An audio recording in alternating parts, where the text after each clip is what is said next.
From our family to yours, we wish you safety. Let's change the world together. Stay at home. The world is full of strange behavior. Every man has to be his own savior.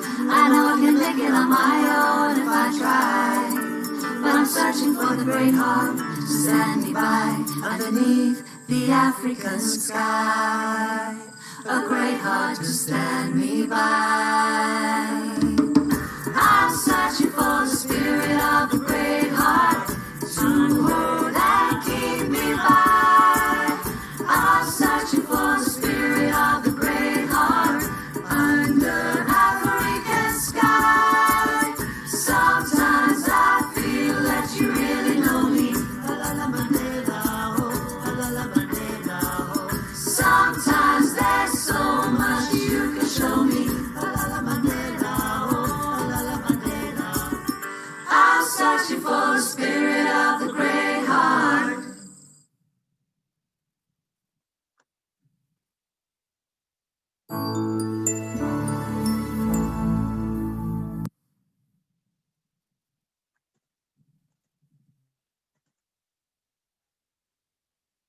Morning, everyone.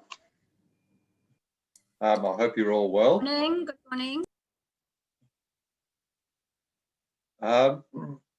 Great. Hello, colleagues, and everyone here. I think we've got a huge, we've got 60 people so far, and I'm sure we're going to be having a lot more.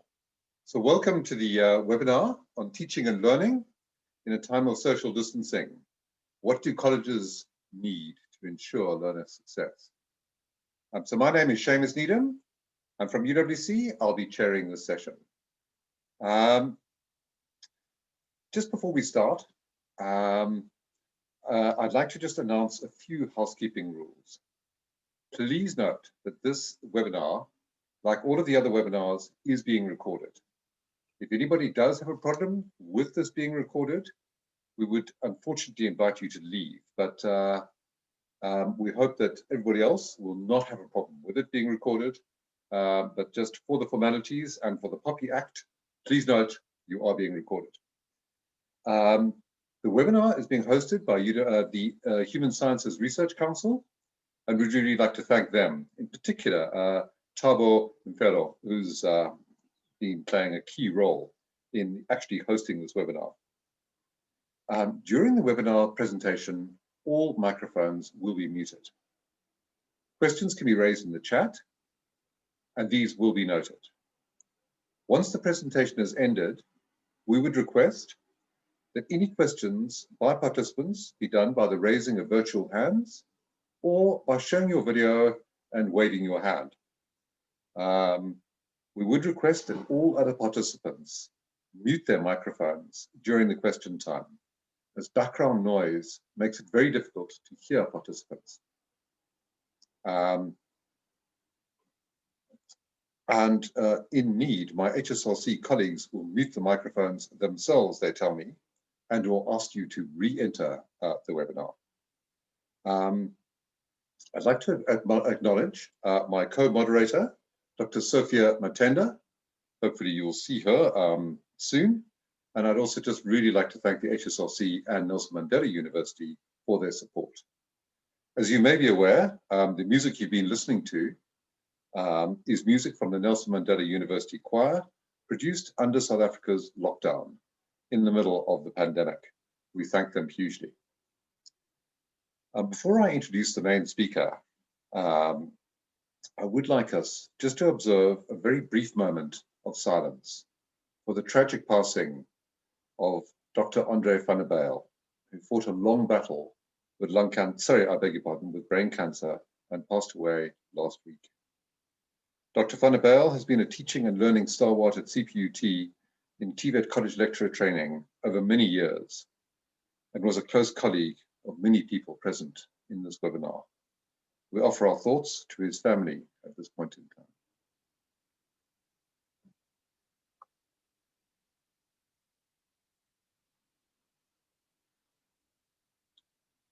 Thank you very much. I would now like to introduce Professor Joy Papier. Professor Joy Papier is the Director of the Institute for Post-School Studies in the Faculty of Education at the University of the Western Cape. This is in Cape Town, South Africa. The Institute undertakes training and development of adult educators and TVET college lecturers, post-school schooling research and policy analysis in the vocational, adult education and higher education sectors. Professor Papier has been active in education, policy and development for about 25 years as a school teacher, university teacher educator, trainer, development worker and researcher. She holds the degrees of M.Phil from the University of the Western Cape, and M. Education, M.Ed, Harvard University, United States of America, and a PhD in education policy from the University of Pretoria. Her current research interests include TVET teacher education, TVET policy and development, vocational curricular policy, workplace and institutional cultures, youth unemployment, and educational opportunities for youth and adults. She has published on vocational and general education in several academic journals, presented at conferences and on public panels, participates in national government task teams, and is an external examiner for numerous postgraduate dissertations in the field of TVET and post-school studies. Professor Papier was appointed as the South African National Research Chair in Post-School Studies, TVET, and has served as the co-chair of the African Union Commission Expert Group on TVET, as well as the World Bank's Consultative Advisory Group on TVET. She was instrumental in establishing a new academic journal, the Journal of Vocational, Adult and Continuing Education and Training, JOVASET, in 2017, which she is the editor-in-chief. I would now like to invite Professor Papier to present her webinar. Thank you.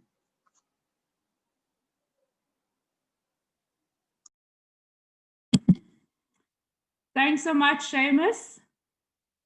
That was quite a lengthy introduction. Not sure that I deserve all of that, but what can you say when you're old and say you've done a few things in your lifetime, right?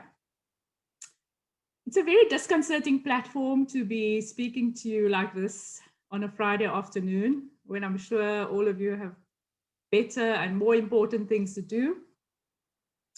But I'm very appreciative that you've taken the time to join me.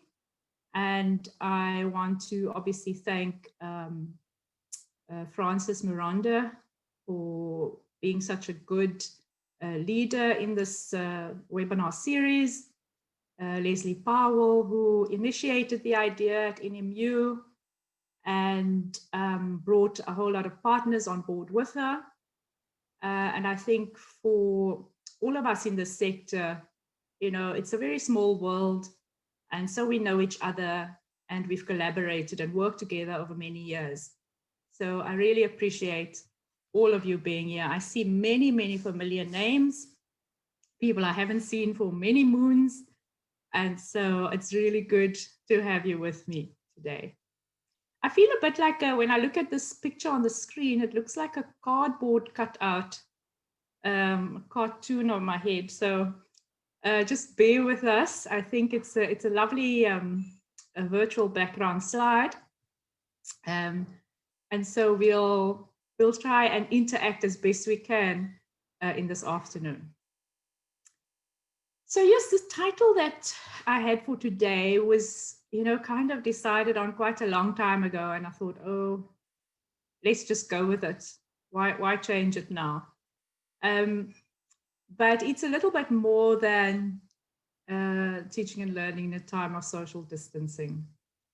And you've received a pack of slides from Francis this morning.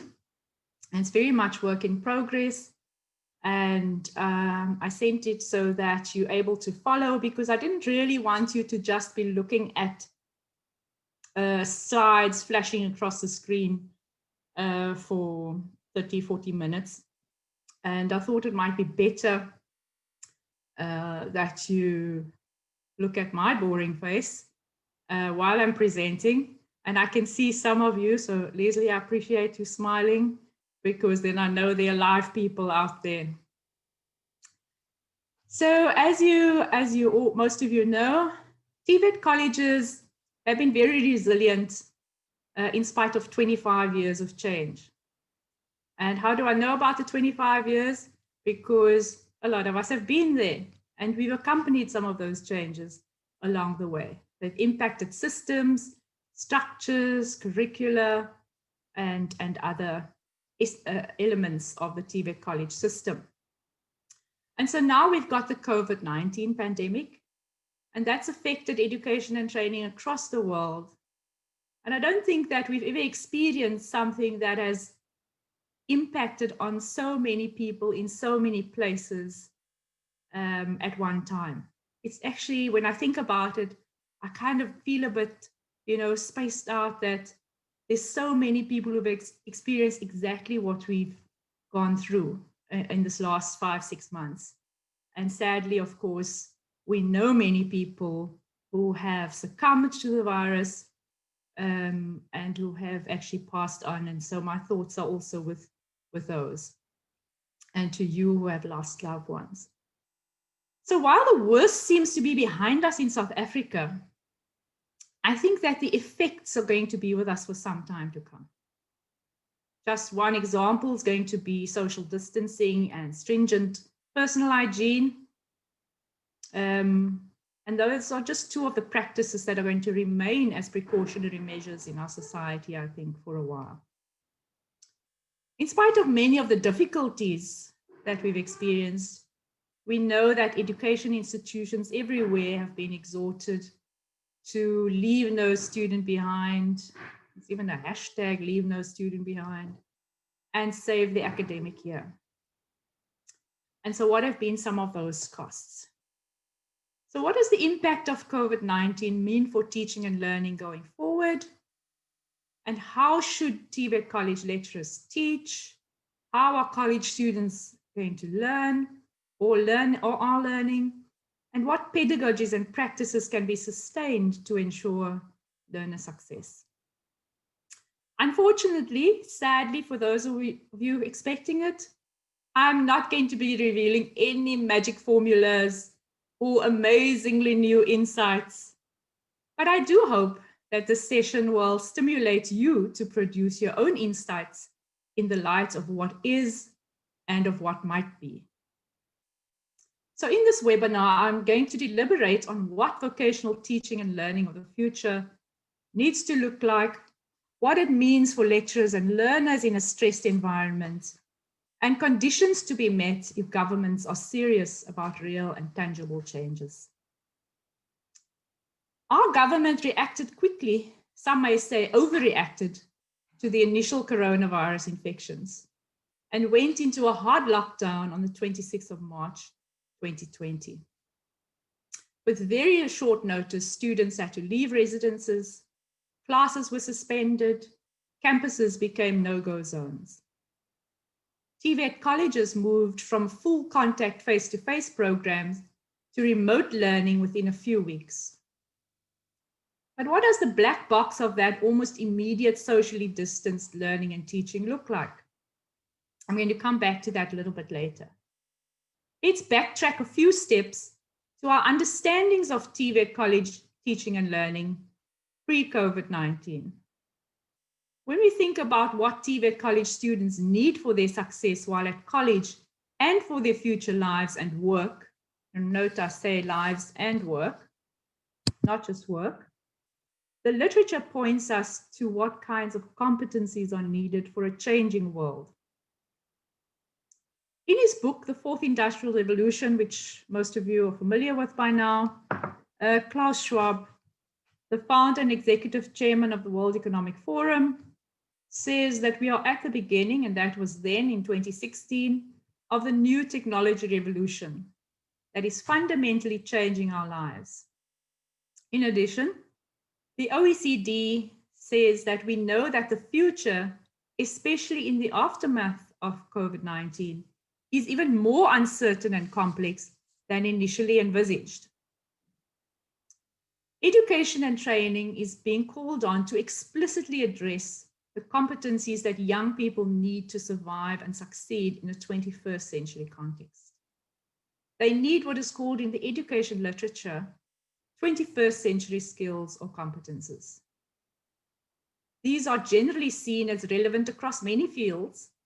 They include subject knowledge and particular skills, such as the ability to cope with complex problems, unpredictable situations. And who could have foretold that we're facing such complex problems and unpredictable situations as in 2020? We need citizens who live in a rapidly changing world, who need to be not only literate, but also digitally literate, self-directed problem solvers, social skills, the ability to work collaboratively, to be ethical, to be responsible and accountable. In some work, 21st century competencies are commonly referred to as the 4 C's: critical thinking, creativity, collaboration, communication. Some add another 2 C's, the character education and citizenship, making it 6 C's. As we've seen from our catapult into remote learning in the past 6 months, learners need to develop digital information and literacy skills due to digitalization in all areas of life. They will access multiple forms of information and therefore need to be able to understand the difference between valid information and fake news. We've seen lots of that come to the fore in this online environment recently. But that's also what a critical citizenry is all about. So digital literacy means not only the ability to find and use digital content, but also knowing how to create and to share digital content on the part of mostly our educators. The OECD's Future Education and Skills 2030 is a broad vision of the type of competencies that students will need to thrive in 2030 and beyond.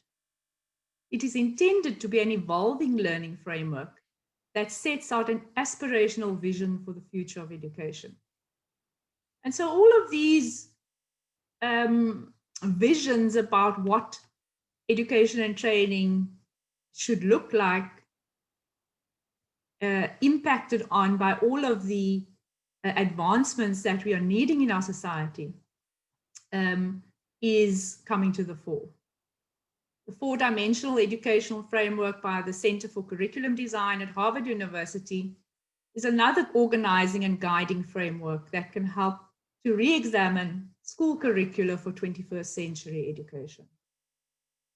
That framework has 4 dimensions, namely knowledge, what we know and understand, skills, how we use the knowledge, what we do with what we know, character, how we behave and engage in the world, and meta-learning, how we reflect and adapt.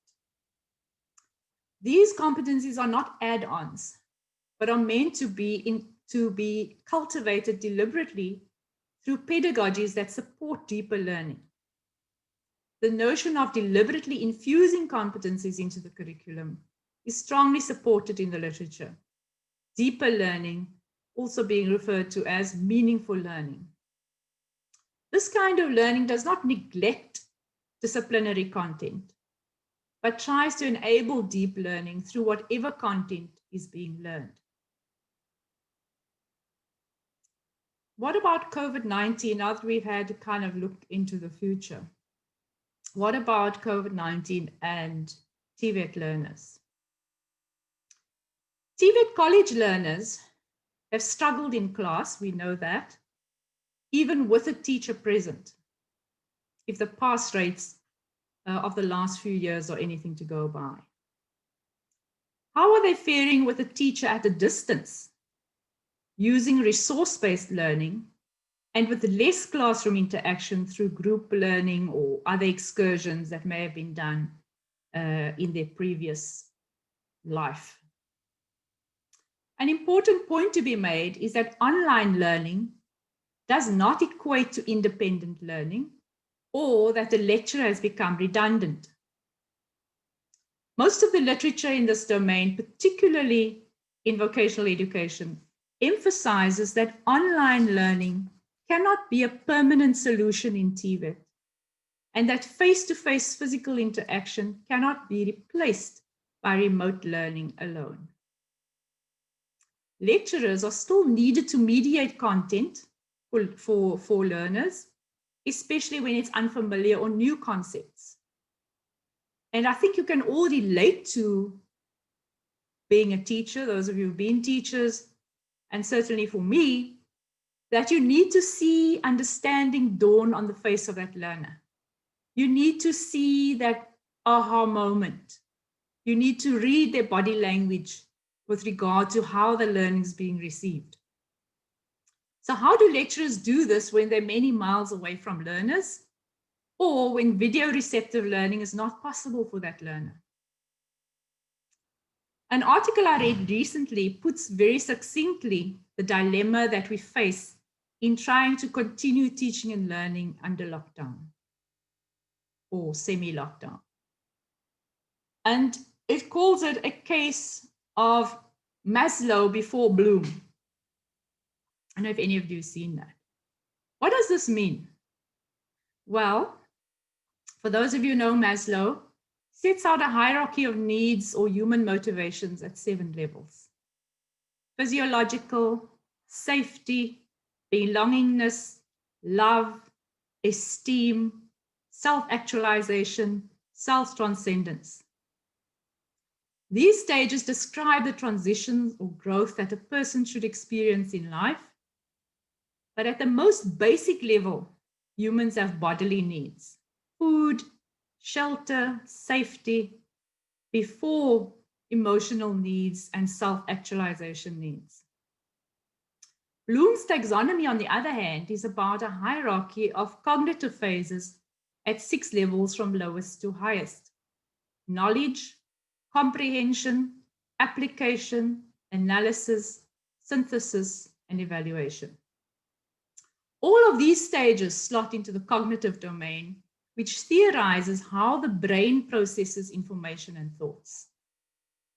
So the point that the article is making is that human beings need to have their basic physical needs met before they can progress at cognitive levels. Hence the need to consider Maslow before Bloom. Many learners have struggled to continue their learning at home because at a basic level, they could not cope. Families lost their incomes due to being unable to work. Family members passed away. Some homes were not conducive to studying or distancing. The facilities like connectivity, appliances, and other affordances needed for study were not readily available. So from the learner's perspective, it was not all sunshine and roses, right? And what about from the lecturer's perspective? How have lecturers experienced their new abnormal? During our previous webinar, which focused on how students were coping with remote learning, if you remember back to the previous one, there were some college lecturers present in the audience who felt that their voices also needed to be heard. At that point, I wanted to almost reassure them that this webinar would have a lot to say about that. And I was very happy that my session was following that of the DHET, as I think there's a good synergy between the two presentations. And it was actually just inadvertent. It's how brilliant Francis is. So, as we know, the COVID pandemic thrust a mostly unprepared college sector into hastily conceived contingency plans to support learners and keep learning going under very difficult conditions. So early on in the lockdown, in about May 2020, I conducted a small targeted study of college lecturers in about 4 provinces. think there were the Western Cape, Eastern Cape, KZN, and Gauteng. Their feedback on what they were experiencing with regard to the sudden move to online learning was not totally unexpected. But as you know, as researchers, we always want to, we feel good about confirming anecdotal evidence, isn't it? So I had heard a lot of anecdotal evidence, and I thought, let's do a dipstick research. Let's just test the waters at a particular point in time, take the temperature. And of course, COVID-19 has made us very familiar with temperature taking. You do it all the time. So one of the questions I asked was, would your students in the course you teach be able to study independently using online content?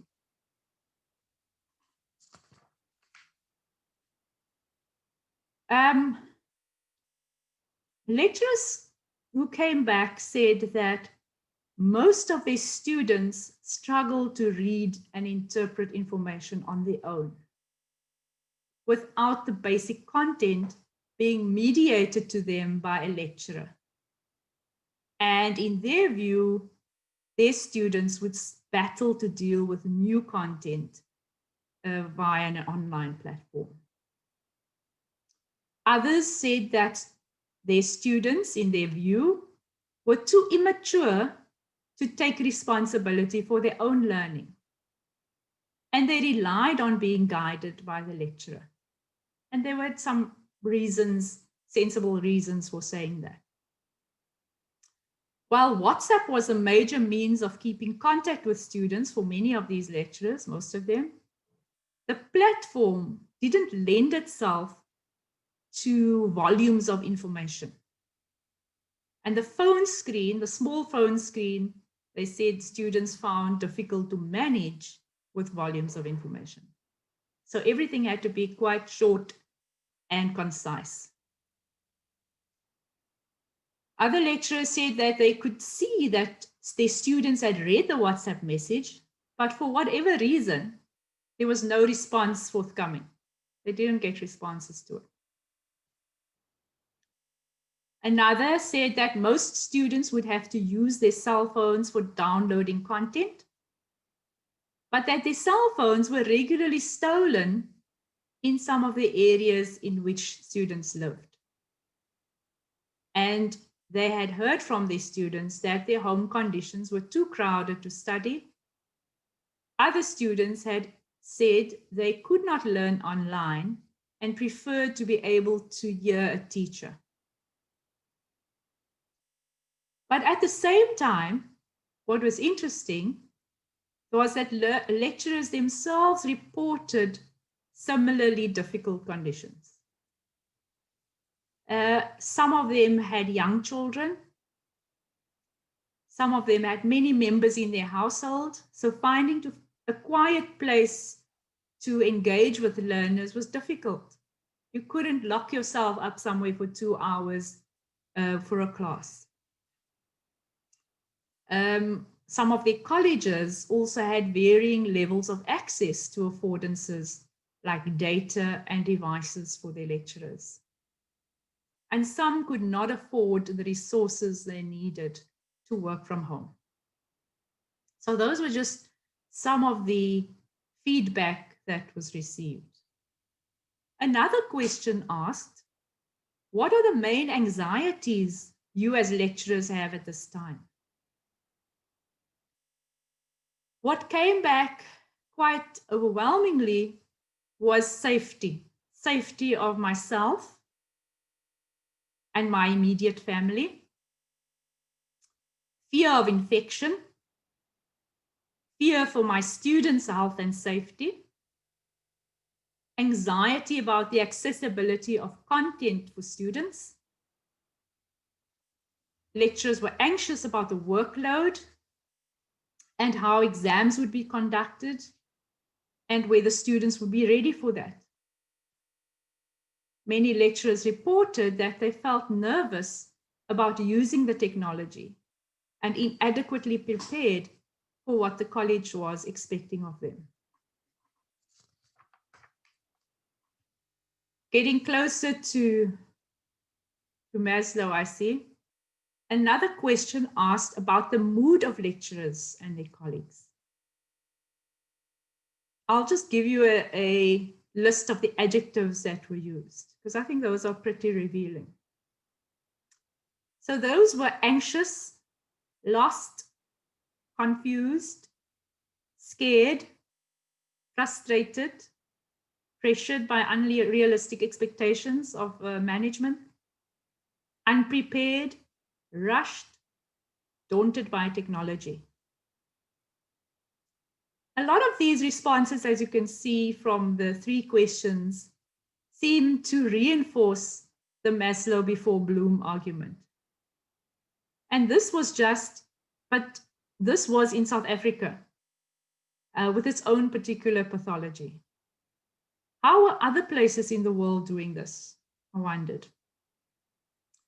I dug around into some literature from other contexts where the move to online learning was being written about, and I found some interesting comparatives. Some of you may have seen a World Bank blog called Technical and Vocational Education and Training in the Times of COVID-19, Challenges and Opportunities. And what I have said in the preceding few pages of my presentation, a lot of it is echoed in this blog. So for instance, with regard to learning, it states, the degree to which learning can still take place outside the classroom, including in TVET, is often limited by lack of access to electricity, internet connectivity, devices or media, learning platforms, or the inadequate preparation of instructors and students for remote education.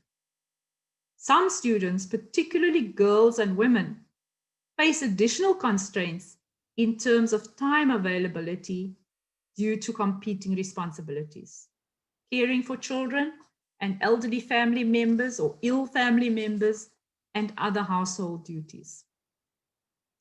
Adjustments to distance learning can be hardest in low-income contexts and among vulnerable students. It goes on to say that TVET, which should have a focus on practical application and work preparation, may be hardest hit by remote learning, making the point that remote learning approaches are a weak substitute for practical exercises when they require the use of equipment or materials not usually found inside the home. But of course, we know that simulation and the use of online simulations can augment theoretical training. Again, this will depend on access to bandwidth, to data, and so on, because some simulations are pretty sophisticated. Some writers are drawing attention to the skills that have emerged as important for life. For example, socio-emotional skills such as empathy and resilience, which will have lifelong learning impact for TVET students and probably build the kind of 21st century skills that are needed as well. So I don't know if you can see the parallels and the synergies that in spite of very different contexts appear to be very common. Another international publication, the ILO policy brief entitled Distance and Learning and Online Learning During the Time of COVID-19, also shares some important lessons. In this article, the point is made that the shift to online or distance learning during the pandemic should be seen first and foremost as an emergency response. However, the crisis also provides an opportunity for the development of more flexible learning solutions that make better use of distance learning and digital solutions. The policy brief holds that there are 3 important issues that must be addressed to create long-term positive impacts and develop greater resilience.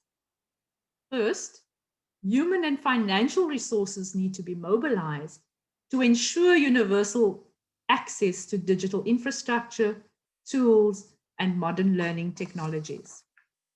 Second, managers, teachers, trainers, and learners themselves need training and support to engage in distance and online learning.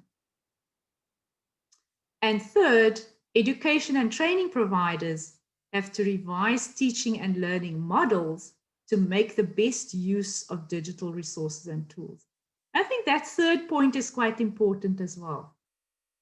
Because if you don't have a curriculum that lends itself to flexible approaches to learning, it's very hard to toss everything onto an online platform. And I think many college lecturers have probably come a long way since the beginning of lockdown in the skills they've developed to adapt their curriculum to the situation.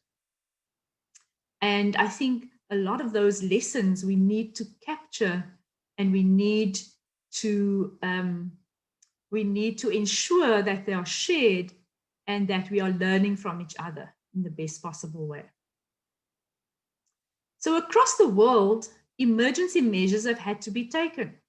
In the TVET sector in Europe, all countries are setting up online learning environments, ranging from very simple messaging services, WhatsApp and Facebook, to more elaborate IT learning platforms. Just a quick rundown. In Russia, some institutions are recording video lectures or seminars delivered as a webinar, supplementing them with additional materials and links to publicly available materials. Teachers are conducting interactive classes using accessible webinar platforms such as Zoom and Teams. In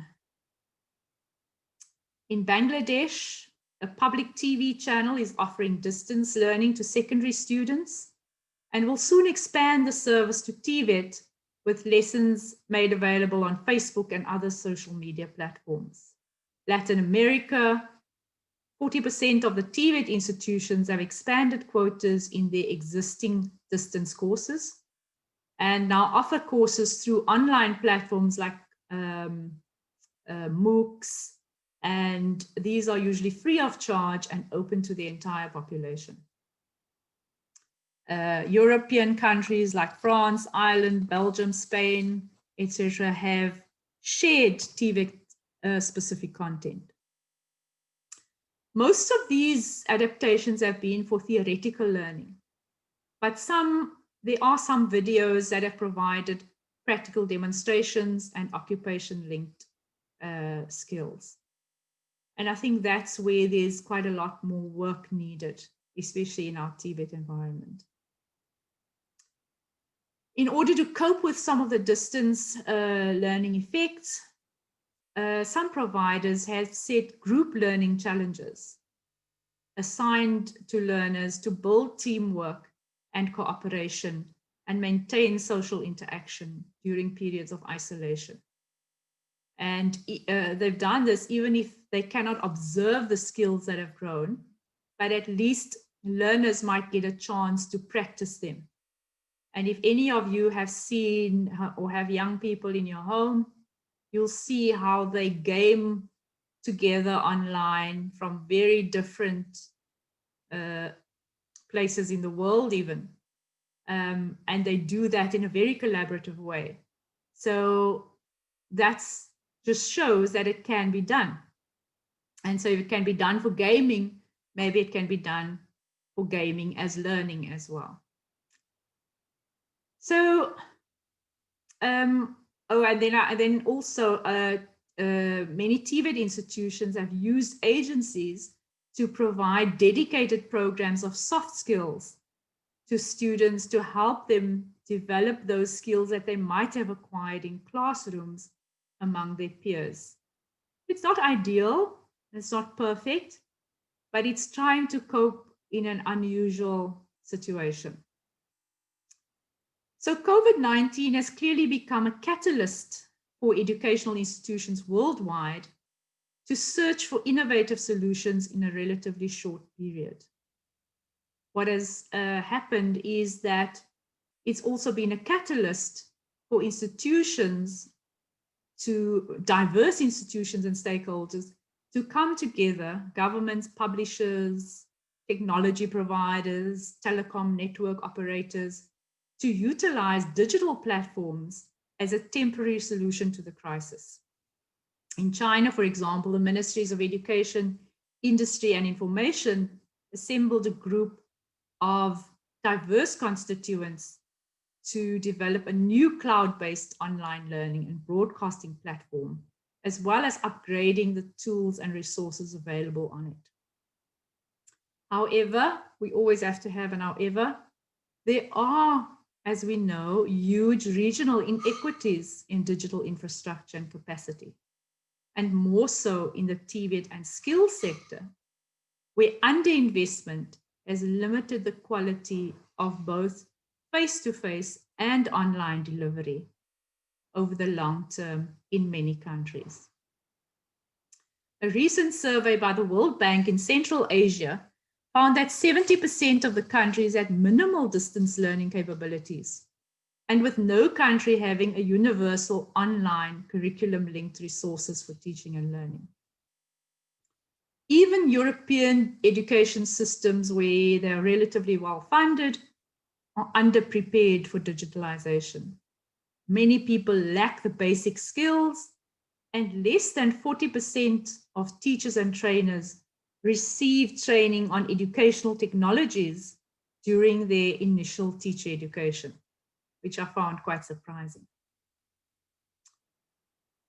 Alongside the need for digital skills, attitudes, and behaviors regarding digital learning, sorry, I was now distracted by some suggestions that were coming to me in the chat box. It's a little bit too late for suggestions now, guys. but I promise to take them all on board. So attitudes and behaviors regarding digital learning are also proving to be of major importance. Learners struggle with maintaining engagement in digital courses due to many factors. For instance, a lack of a supportive context, their previous experience with digital content, or maybe inadequate instructional methods. And so I think we can agree that the transition from face-to-face to whether distance or blended learning has been difficult for students and teachers alike.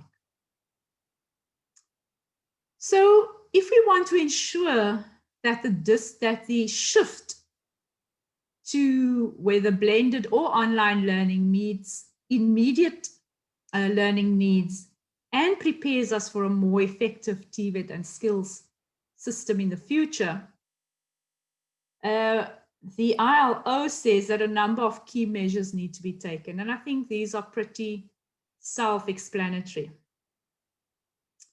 The decision makers, those in decision-making positions, need to come to that party with partners.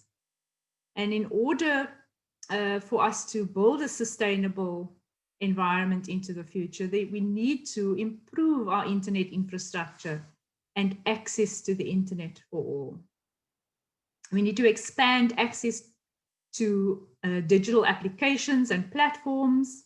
We need to utilize digital and analog technologies for distance learning and support to learners. We need to support teachers and trainers to operate in the new environment. You know, they say that you can't teach an old dog new tricks, and I can see that that holds very true for myself, because I struggle to even use all the features on my new phone, and I have to call a young person to do anything more than answer a call and take a photograph.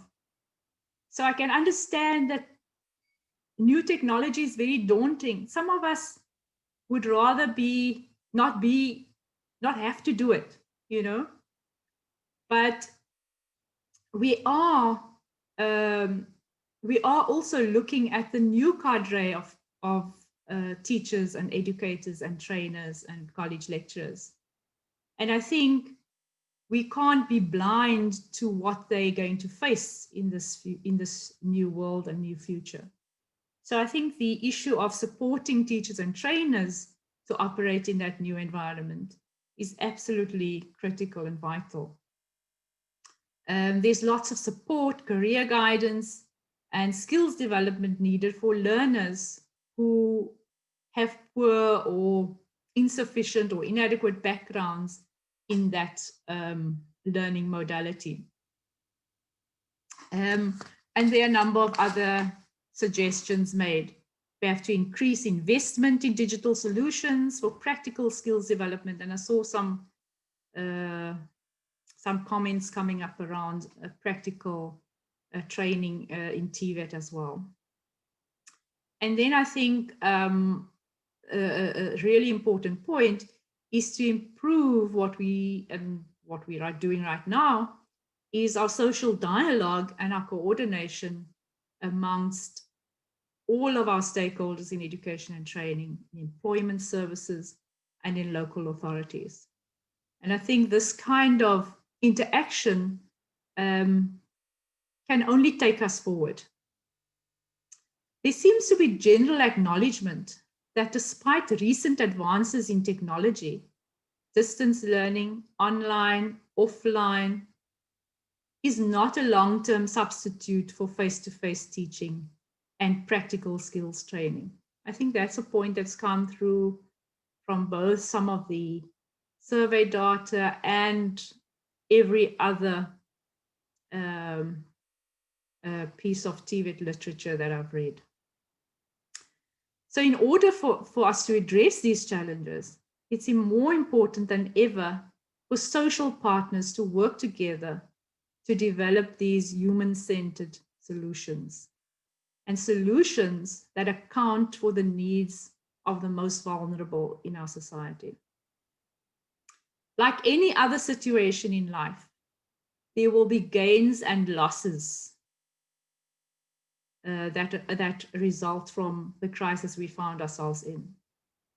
And once the dust settles, there will need to be a serious appraisal of how learning has taken place, how successful or not it has been, what were the reasons for that, for the success or non-success, and interestingly, what kind of unintentional learning occurred.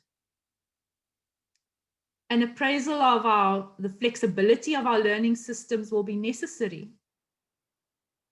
We need to know what is possible, what is simply not possible, even with the best will in the world. We have already learned so much in such a short time about adaptation and innovation. I hope that these lessons will be sustained in our policies and practices once the immediate crisis has passed. What's the time? I think I'm going to stop there. Thank you very much.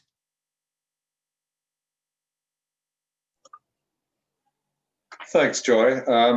That is, I think, yeah, great presentation. Thank you. As you can see, you have some questions already, and I'm just going to rely on my co-moderator to see if there's any other questions, but perhaps you'd like to I'll just summarize them very quickly for you.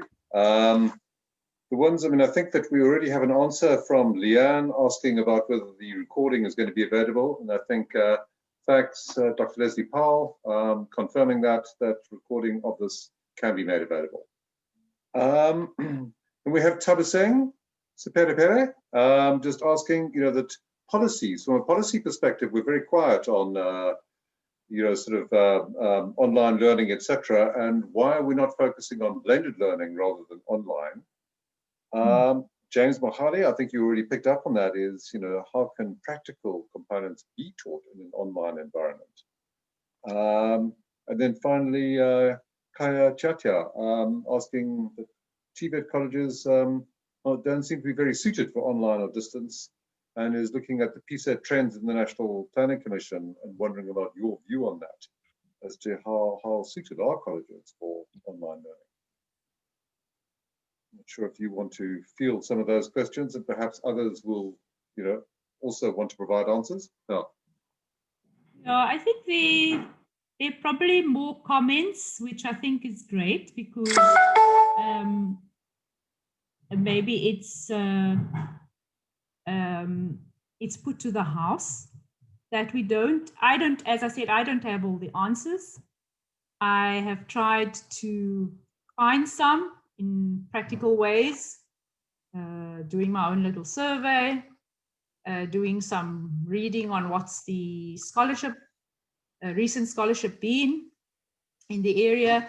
And I think, yes, the jury is very much out on what works best in TVET situations, because we do know that the practical component, even if it's not currently large enough in TVET colleges, we know that that is absolutely critical for the preparation of our students. And I think that, yes, blended learning, I didn't start by saying that blended learning is where we need to be, because in the crisis that we had, we moved lock, stock and barrel to online learning. But clearly, blended learning is is maybe giving us the best of both worlds, or giving our students the best of both worlds, that they have real access to a teacher, whether the teacher is in a classroom situation or interacting with them remotely, synchronously, and they have access then to their online content. But what I think the point of what I'm saying is that it can't be one or the other. It can't be online content or asynchronous content. We have to have that blend. But how does the college curriculum enable that as well? And do we need to have a look at our program content so that it's more flexibly able to be applied in that way? Thanks, Joy. I see we've just got a comment from Corin Hendricks at False Bay College.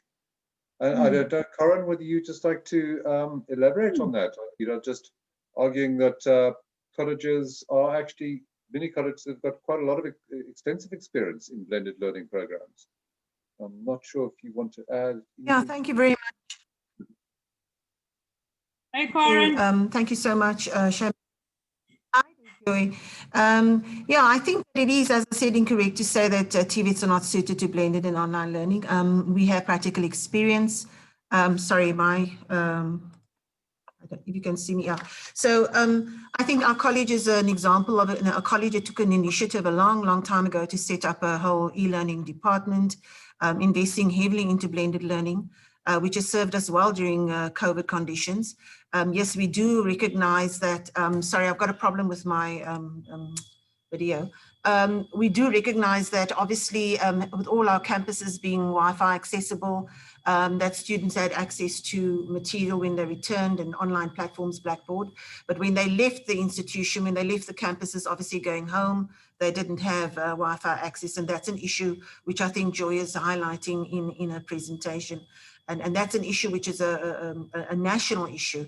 And I'm sure that there will be a lot of input and views on how students can, how we need to capacitate communities to access online Wi-Fi, free Wi-Fi. But I think, yes, I think our college together with some other colleges have also since 2012 begun offering programs through distance learning, again, through the platform of Blackboard. So I think it is a start. And I think colleges through COVID have started to address that as a matter of urgency. So I just wanted to bring that to the meeting, that view. Thanks, Karen. Thanks, Karen. That's very helpful. And yes, in any crisis situation, we're going to have people that are better prepared, and we're going to have people that are not prepared. And it's about how do we take everybody along. So there are things that are beyond the college's control, like where the student is learning, where he's situated and located. And that's where we need to be focusing our energies. What kind of innovations can be made to ensure that people can go to a point of learning in their own context to access those blended or online learning programs,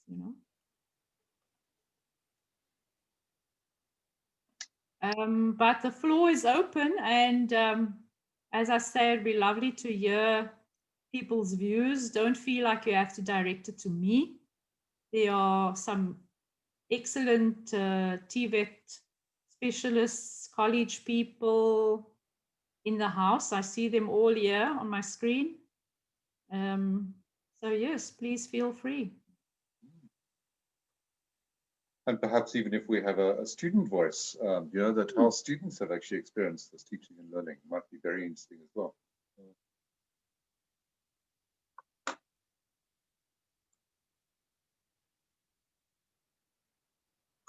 I'm not seeing anybody raising hands at this point.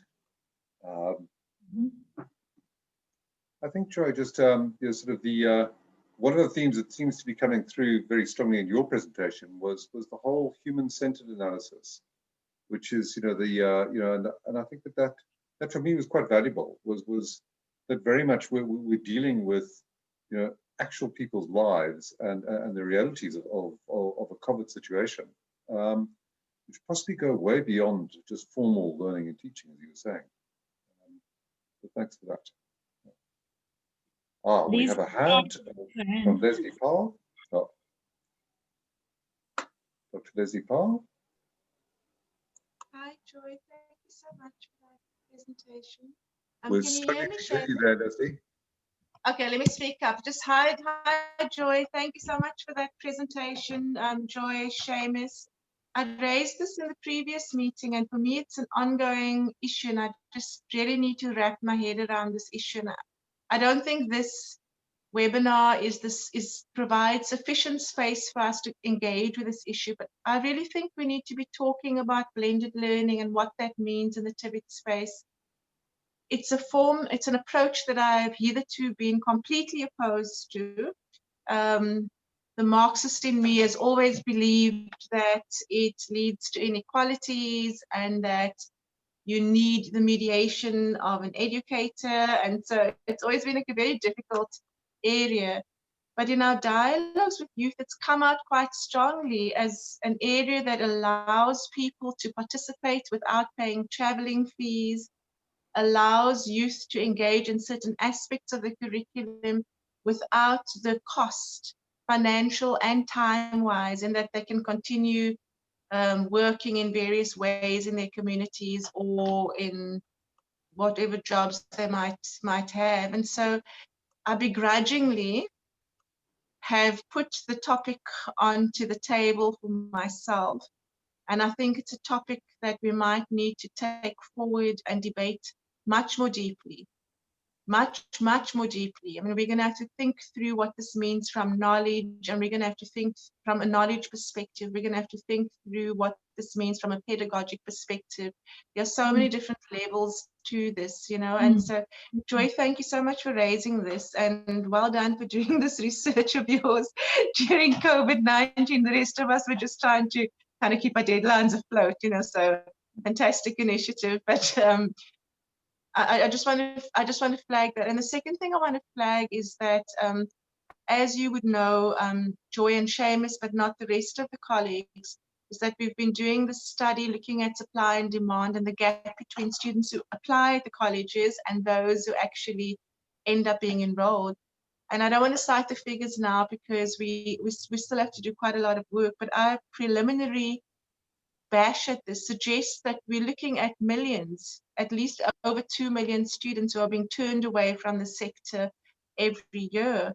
And quite a chunk of them have matric. In fact, 67%, I think, I can't remember the stats, but a big chunk have matric, and some of them matric with exemption. And you do tend to ask yourself, what does this mean? Where do they go? You know, like what's the next place for them to go to? And so blended learning has, in my mind, become a possibility, a social justice possibility within the confines of limited state expenditure. I don't feel that it replaces limited state expenditure. I feel we have a responsibility to continue to talk, agitate, and push for increased expenditure for the sector. But I do think that there's something there, and it might be an option that allows broader access. So I suppose my call in the last webinar and my call in this webinar is that as a community, can we take this dialogue forward? To be honest, I know so little myself about this area of work. I'm not sure who amongst us knows a lot, but maybe between us, we can begin to cobble our various perspectives together and develop a better understanding. Thank you for the space, Seamus. Thank you so much. Thanks. Okay, I've got 3 speakers here. I've got Helen Brown, Judy Favish, and I've got Elsie Potgieter. Do you mind, Joy, if we just take those 3 before there's any response? Oh. All of my favorite people. They can. Okay. So we're going to start with Helen, then Judy, and then Elsie. Thanks. Oh. Thanks, Seamus. Let's just get this right. There we go. Just from a Mercita point of view, we've been quite involved with the professional development of TVET lecturers. And this move into virtual communication and liaison has really opened everybody's eyes. It's to the risks and the challenges involved. But I want to say that in the pathway of professional development, let's say we've got a lecturer who has a diploma or a degree in the subject that they're teaching, and they move to the advanced diploma TVET lecturer and then to Joy's side on the postgraduate diploma. I'm not sure if we are adequately addressing education technology. We found through a separate project at the Mercita, it's got a name at the moment, but it only means something to the 7 colleges who are participating at this stage. It's called ICT for App. We're developing an app that guides a learner through a pathway of knowledge, simulated practical, and workplace experience projects. So in this learning pathway, the learner isn't at the college all the time. They are guided virtually on the knowledge components with supporting WhatsApp capability tutorials. There are technical mentors based at the colleges who are approved for these qualifications. So the first qualification, for instance, that we are converting for this app is the solar photovoltaic technician. The technical mentors are starting off at advanced dip, which they will finish in December through NMU. And then we're guiding them through a few more development points over the next 18 months that will prepare them to guide learners through this digital learning pathway. So the contact points are changing. We've underpinned this with a lot of the research we've done around apprenticeships. But one of the most difficult parts of this project is really embracing and understanding the technologies and the enablers in those technologies to go online. If you look at all the higher education institutions or colleges, everybody's using a different platform. And each platform has its own unique learner management system and features that suit a particular situation at a generic level. So I want to go back to the point of TVET lecturers. Is there any way we can establish a module in one or both of the qualifications around education technology, because this is a whole new world that we're discovering that is very, very complicated for experienced teachers and trainers. How do you get that stuff online? How do you introduce the online assessment? How do you develop the rubrics around it that provide the evidence in a digital portfolio? So that's just the point I wanted to raise. And Guy Harris sent me a message. He said, is that the Helen from Mercita? Yes, it is, Guy. I tried to respond. And your college is involved. I'm happy to talk to you about it, just to give you a brief. Thanks very much. Thanks, Joy. It's a great presentation, very thought-provoking. And I hope that this gives us an opportunity to move into a new area of education technology. Thanks. Thanks, Helen. Thanks very much, Helen. Great, folks. I'm just going to ask people just to try and keep things, questions just as tight as possible, just to allow as many people to present as possible. But Judy, would you're up next. Oh, Judy Page. Question though, Seamus. I can make a comment though. Doesn't have to be. Oh yes, no, absolutely. Please, yeah. Thanks very much, Seamus, and thanks, Joy, for a really, really interesting and thoughtful presentation. Listening to you, one of the things I was struck by is your account of a teacher in a classroom needing to read the expressions on students' faces in order to see whether what the teacher wanted to get across was being communicated, and adapting and responding to particular kinds of expressions. Now, clearly, to try and expect technology to mediate learning in the same way is very challenging. And you've highlighted the different ways in which people have tried to modify or develop on the basics of just simply putting learning materials up online to really try and do what is possible to enable learning to take place. But that is expensive. And to deal with the effects of the structural inequalities, which we all acknowledge are really going to bedevil any thinking about online learning going forward, requires investment and money. And so my question is, if you look at the university sector has been much more successful at being able to mobilize resources to deal with some of these challenges and enhance the capacity of institutions to do this. And they've got a long way to go. Colleges somehow, it seems, have not been as successful at working together to mobilize resources. Maybe I'm wrong, but that's my perception sitting in a council in an individual college. So really it's a question of how do we come together better in order to ensure that resources are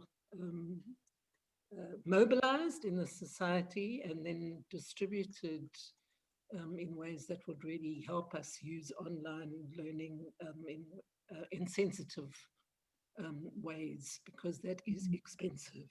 Thanks. Great. Joy, if you don't mind, I've just got Elsie, and then we'll just allow any, if you want to respond or other people, and we'll just keep it going. But Elsie, the floor is yours. All right. Good afternoon, everybody. Thank you very much, Joy, for your presentation. I find this very interesting, and it's quite a big debate in our college at the moment. How do we take this forward with limited resources? I think it's important for me that there will be a coordinated effort between the Department of Higher Education and Training, the universities, the colleges, that we do not develop things in silos, but that we coordinate the whole process. We have quite successful experience with our UNISA students in a blended learning model that we currently have, where students study online, but also come for some of their practical work and for contact sessions at the college specifically in certain areas. I think that model is a good model to work. work with. And I think what is important for me is, I think the fear, if I can analyze it, that students and staff have, is they come to the college for those contact sessions because there's a specific atmosphere, a culture, they feel at home, they feel comfortable. And I think if we can bridge that fear, I don't have a better word at the moment, or that challenge, in a more online type of environment, then I think that will also take some of these nervousness away. But it seems that everybody is working towards the same goal. We just need to coordinate the effort a little more, I think, at the moment. Thank you very much. Thanks, Elsie and Helen and Judy. So lovely to have you here. I really, these are people that I also have walked a long path with, and always have something to add to the conversation. I just wanted to go back briefly to Leslie's comment of earlier around blended learning. And it's something that I was thinking also as Karen was talking, that you know what, blended learning means different things to different people. And I don't think we all have a common understanding of what it is. And maybe that's where we need to be starting to say, actually, what does blended learning mean? What is it a blend of? How much of the blend of something with something else ought there to be? What are the proportions? When we look at our syllabus or our curriculum, what needs to blend with what? And I think that is really important. And so maybe people like Karen at False Bay and the UNISA experience that Elsie speaks of, those are some of the models that we need to be interrogating and saying, what does that mean? How do they do it? And what are the outcomes for students and the impact on students in those models? I mean, that's quite fascinating for me from a curriculum perspective. Helen, I think that, the question or the issue you raised around teachers and education technology is also a really important one. And I think maybe we need to look to places like NMU, which is currently implementing the advanced diploma TVET, and say, is there space in that qualification that speaks to this need of college lecturers? And or how do we build it in, or what needs to happen? Because it's at that initial teacher training level, I think, that one will be able to make a difference down the line. Judy, yes, I think universities, all universities are not equal, just as all colleges are not equal, I guess. And so people have had to adapt in different ways to raising the kinds of funds it needs to keep students in data and with devices and so forth.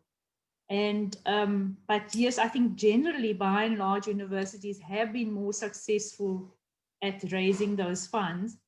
But I think the point about it being, that Elsie also makes, about it being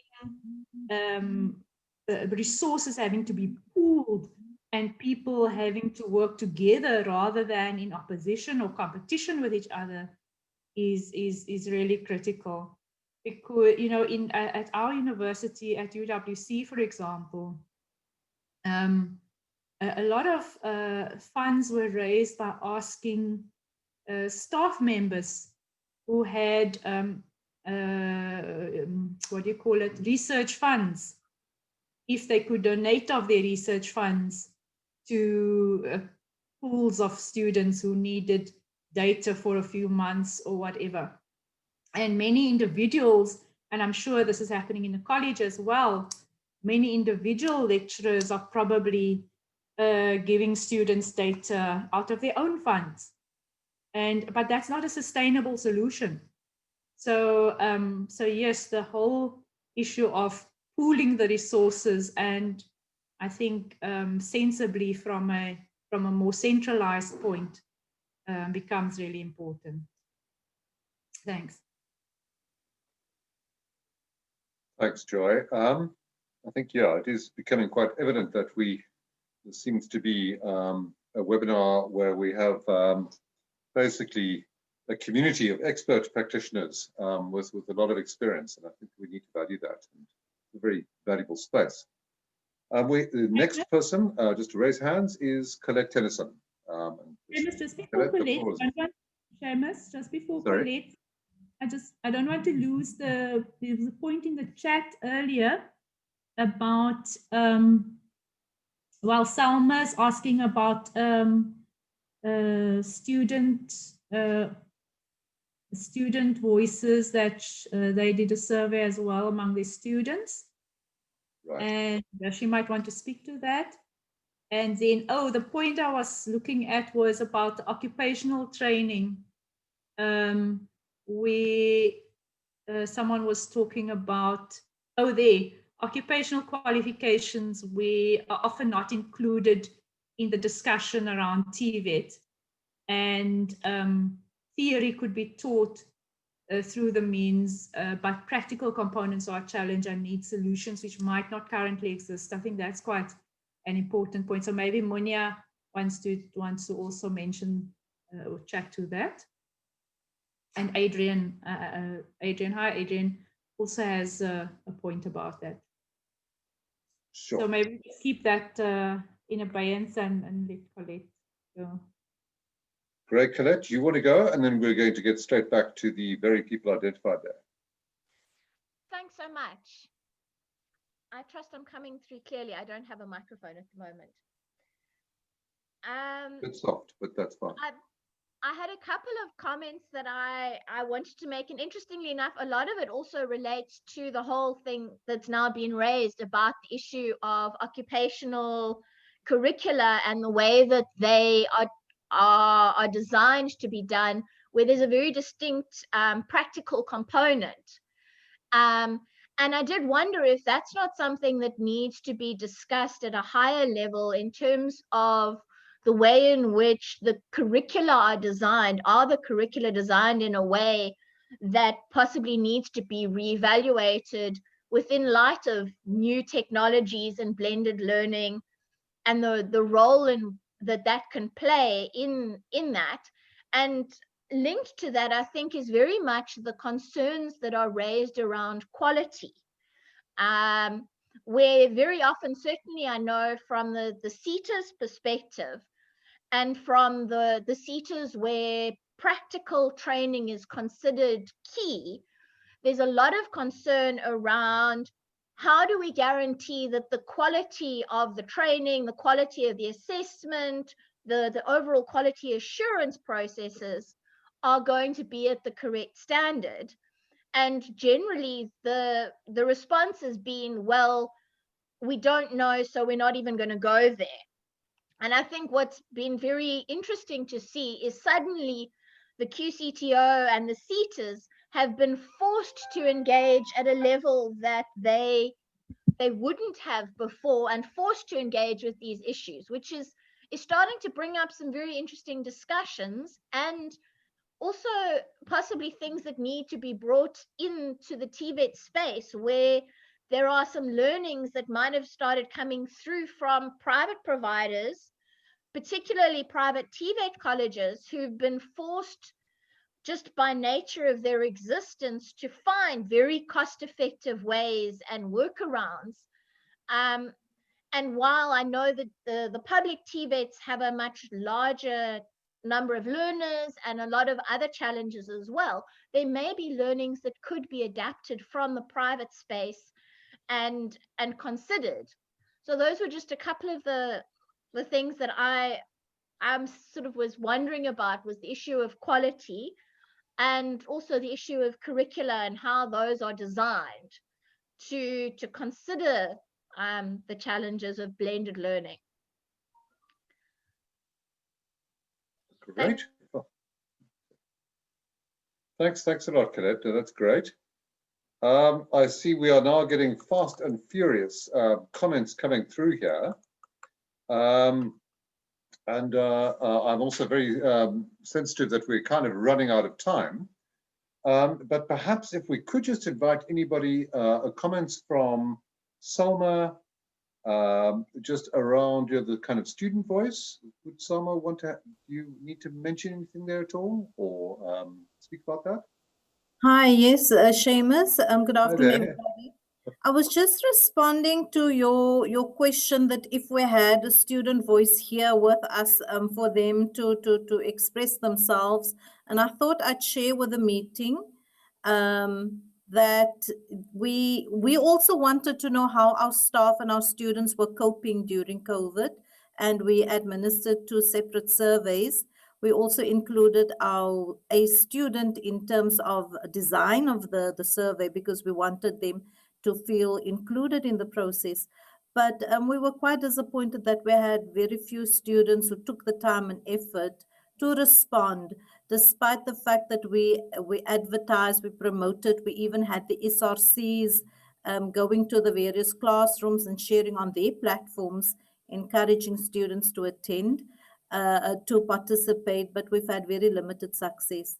We have not finalized the analysis of our data as yet, but I was wondering what the experience of our sister colleges had been along what we were wanting to achieve in terms of getting to hear from the students how they were coping or not during COVID. Thank you. Thanks, Salma. I'm not sure that we're going to be able to deal with that here, but maybe if people could just add in the chat if there was, and hopefully we could maybe pick this up with future seminars, or even just look at that as a fairly critical area. Thank you. Well, maybe 1 or 2 of the colleges have done a questionnaire or survey to their students. I don't know, maybe Karen at Pulse Bay.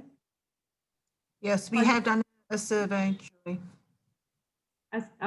Thanks. I see Tilly saying that College of Cape Town did some student surveys. Okay. So maybe we can pick up from them what I think one of the surveys I did see was about trying to find out from students what devices they were using and whether they had access to data and that type of thing, rather than a more qualitative survey, you know. So it might be important to do that as well once students have returned, at least in part, to campuses and get a better sense of how they were learning, you know. I just wanted to comment, Seamus, on Bina's point in the chat about changing how we view teaching and learning, and that we don't need to impart knowledge to our students. All the knowledge is available online.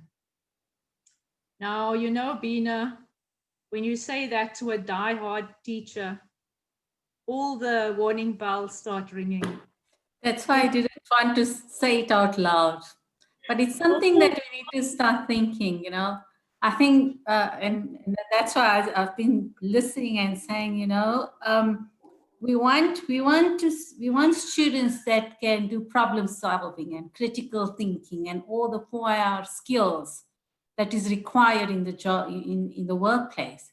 And yet we want to spoon feed them, you know, in the classroom. So how do we actually change teaching and learning around, whereby we actually put more responsibility for the teaching, for the learning, actually at the students, you know, towards the students, rather than saying, you know, by imparting just knowledge, we're not going to get them to start thinking critically, to problem solve. So I think also in terms of how our curriculum need to change also towards bringing about those, those skills that we expect them to have at the end of the qualification. So something I'm putting out there, and perhaps we can have another discussion at some other time. Bina, yes, that's a loaded and probably the start of a very heated and intensive discussion that we might have, because I'd like to see people's reactions. So maybe it's a face-to-face discussion. Well, you see, I'm a teacher, and I'm a teacher at heart and a teacher by early profession. And so I know what you're saying, but you have to, there has to be, I think that you always have to mediate that content appropriately. For sure. I'm not saying, I don't negate the fact that the learning has to be facilitated. It's how do we facilitate that learning? I think we need to start thinking, changing around that. I mean, I wrote in a comment again, in terms of through the Center of Specialization, whereby we use the dual system methodology of teaching and learning, and we're saying students should be spending more time in the workplace rather than at the training center. Oh, I had lots of issues and lots of questions to say, no, if the qualification says the 100 notional learning hours, that's the amount of time that the lecturer should spend in the classroom with them. I said, no. Notional hours is about how many hours does an individual spend learning the content, not a lecturer teaching that content. I mean, we've had lots of debates about that as well, but I think we need to, and again, I think it's we can't find a solution at this webinar, but I think something that we need to,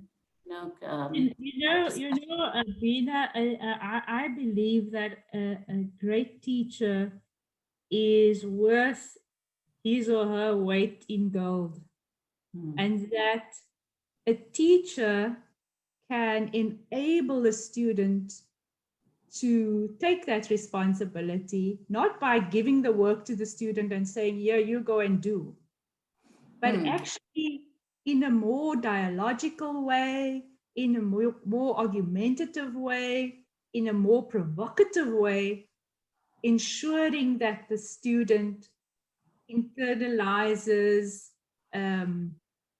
understands at a much deeper level than them simply reading content online.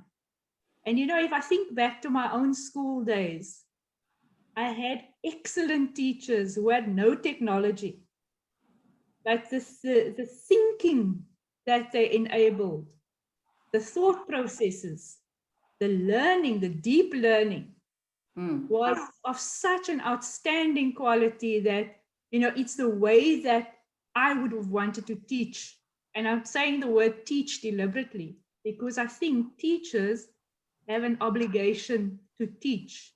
It's the way that you do that, you see. So we really need to interrogate what our curriculum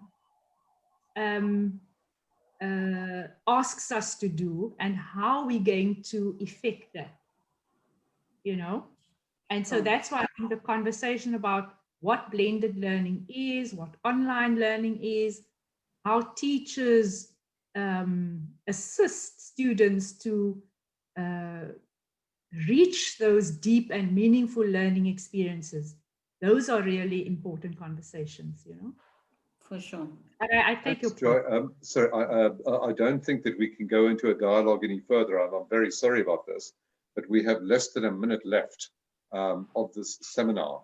So I'm just kind of wanting us to perhaps have some concluding points here, Joy. I mean, I think that we've had a huge amount in the chats. There are some very real concerns, and I think that Emma has been raising, just that rewrites for Report 191, the native programs, and people actually dropping out of teaching and learning, as a result of the COVID. I think that, Emma, there have already been some responses that there is space for NCD rewrites. Perhaps colleges could respond directly to that. But I think there were also a number of points on competence. There were a number of points on just occupational programs. I think Gerald also made a point, Siasi, that are we actually just too fearful, of, kind of, we just think that students aren't ready enough for an online environment, but this is the future that they're moving to. So I think, Joy, your presentation has raised a huge amounts of interest and touches on very, very real issues, that colleges are facing directly. I think we are in the company of experts, but perhaps you'd like to just give us your concluding points. And unfortunately, I don't think we can end with any further questions at this point. I do apologize. Oh. Thanks, Seamus. And I've been watching the chat, and I've seen some of Emma's concerns, and I hope that the college managements among us will be able to give us some responses and some comfort. Unfortunately, Emma, I won't be able to answer your questions. I wish I could.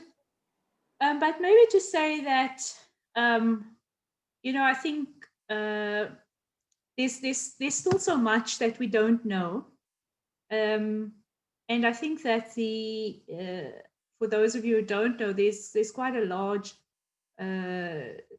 TVET research program underway right now, which is also probing many of these deeper questions about curriculum, questions about learning, questions about teaching, that goes to the heart of any education and training system. And so, one doesn't want to be flippant about how easy or how difficult it is to address some of these. I think that we have to really put in the work if we want to see some tangible results from our efforts. And I do believe that we have to look at our new cohorts of college lecturers coming through. We have to really take a very hard and critical look at our programs and curricula, because I think there's where you either stifle innovation or you allow it to blossom. And that I think many lecturers feel very constrained by the kinds of assessment regimes that are in place that often don't allow for them to do a lot with their subject area, however much they would love to. So I think that there's some really important and useful points that have been made. And I really wish that we had more time to delve into some of them. But if we can, I think it's really important that we start documenting the learnings that we have been acquiring along the way. And I've listened to many of the speakers here, and clearly there have been some important learnings. Let's not lose those. Let's hang on to them and ensure that they get taken into a space where it will make a difference. So I'm going to stop here, and I'm just going to say thank you very much to everybody who's attended. I really appreciate it, and it's been a wonderful afternoon, and I hope you have a good weekend further. Thank you so much. Thanks very much, Joy, and just thanks to everybody on my side. I'm critically aware that there are sort of bosses of mine as such, Dr. Leslie Powell, Dr. Francis Marunda, just watching my timing, and apologies if I ever come across in any way fascist. it's always very tricky, I think, on these online environments to try and moderate this kind of stuff. But I think it's been a fantastic session, and thank you very much for your inputs. And it really has felt like we have been with a community of experts and a lot of learning coming out of the seminar. Thank you, and thanks for your time. Bye-bye, everyone. Bye. Thanks, Joy. Bye-bye. Bye. Thanks, Joy. Thanks, Seamus. Cheerio, Mina. Thank you so much. And I see Sylvia and all kinds of people we haven't seen for ages. Leanne. Adrian. Thank you, Joy. Cheerio, Prisha, Yael.